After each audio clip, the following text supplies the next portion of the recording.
اور اس کے بعد یقیناً اس آیت مبارکہ کا دوسرا لفظ ہم پر منطبق ہوگا وَلَنَبْلُوَنَّكُمْ بِشَيْءٍ مِّنَ الْخَوْفِ وَالْجُوعِ۔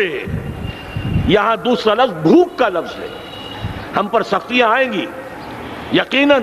الکفر ملت واحدہ، پوری دنیا امریکہ کی زیر سرپرستی ہمارے خلاف کھڑی ہوگی، ہمارے اوپر پابندیاں لگیں گی، لیکن شاید ہمارے جذبہ ایمانی کو بیدار کرنے کے لیے اللہ تعالیٰ اسی کو ذریعہ بنا دے، اور پھر اس کے ذریعے سے پورے عالم اسلام میں عوامی سطح پر جو ہمدردی پیدا ہوگی پاکستان کے ساتھ، اس کے آثار شروع ہو گئے ہیں۔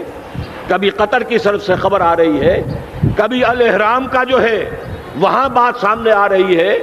معلوم ہو رہا ہے کہ جو بھی پبلک اوپینین ہے پورے عالم اسلام میں، اس کی وجہ کیا ہے؟